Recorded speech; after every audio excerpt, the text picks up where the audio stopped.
Good morning, ladies and gentlemen. Can I start, first of all, by acknowledging the traditional owners of this land and recognise their guardianship, past, present and future.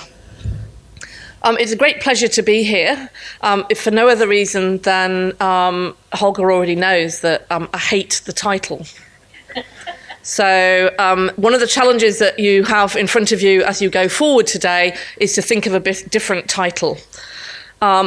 And I think that is the challenge for us here in Tasmania. I think it's the challenge that the university can stand up for. I think it's a challenge that our community of intellectuals, of academics and scholars can join together in exploring. Europe has explored the use of the term bioeconomy, borrowing it from the United States in the early 2000s. If you look at the current OECD data reports, the conversation around the bioeconomy elucidated the problem, but has yet to frame effective answers.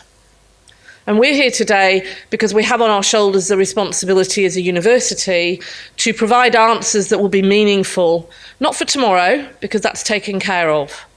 Possibly not for the next 5 years, because most of what we're doing now will take care of that. But the challenge in front of us is to provide meaningful intellectual endeavour, knowledge creation now that will have an impact and make a difference in the ways that Holger has articulated 10 years, 20 years and 30 years from now. It will be an impact that most of us will not see to deliver in our own lifetimes, but we have a responsibility to lay the foundations for the future. And what does that future look like? Well, by 2030, 47% of the planet will experience water shortage based on current weather forecasting, on current land use, and on current expectations of the impact, for example, of climate change, of the impact of our current agricultural methodologies on water resource management. Imagine being in the 47% that suffers extreme water shortage as part of your everyday life. And if you can't imagine that, it means you could only have a shower once a month for 1 minute. So for all of you that did the 3-minute shower this morning and may have another one before you go home or out this evening socialising and expect to repeat that every day of your life, imagine a world in which you can only have a 1-minute shower once a month. To Holger's point, what extends from that is a shift in disease and therefore a shift in health and well-being. A second factor that's relevant here in Tasmania, where we could take a lead for the world, is the high ageing rate of the population here in Tasmania. So Tasmania currently hosts a population with the highest rate of ageing across Australia and one of the highest ageing rates in the developed world. So what we now have is a population whose health and well-being and whose life sustainability is a quite different profile from the kind of age profile and life course profile that we have all known to be supported out of the science we have done for the past century. So for this century, agriculture, nutrition, food safety and well-being have to take a completely different shape and form. Because what we did 100 years ago and has supported us was not so great. Obesity, mental health issues, questions of life expectancy based on poor diet. And if you match poor diet and lack of water, then the future begins to look truly bleak in the 2030 and beyond. And some of us at least might hope to live to see 2030. I'd like to live and have a shower twice a day for 3 minutes, and I'd like to know that I will be provided with foods that will guarantee that I will live a healthy old life as much as I have lived a healthy young life. And if I expect that, why should not everyone else? So the great challenge for a university is actually what we have to do is think today about solutions to problems out there in the future where we can't touch them. So we have to be good team players, not just good team players for today, but we have to be very good at connecting science for the long term. Again, a problem for the 21st century that was not fully understood in the 20th century. The 20th century was little ideas or big ideas poking up out of the ground and being picked up or put back down again randomly. We can't afford to do random science in the 21st century. So it's very important that this university, for example, is committed to research themes. These are long-standing narratives about the contributions that we as a university will make to the big problems of the age.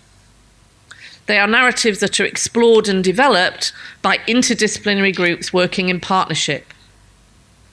That means that we have all perspectives around the problem at the same time. If you've ever read about The Right Stuff and man going to the moon, then the idea that you have to have a collaborative endeavour of many different intellectual perspectives is what took man to the moon. We need to reinvigorate that right stuff and think about it as the way in which we enrich and design our research teams here in Tasmania. And I think it's fantastic that today's endeavour is one example of that. It's about reinvigorating the dialogue, making sure that many voices are present, that it is not just the idiosyncratic activity of a few enthusiasts, but it is genuinely a collaborative community endeavour.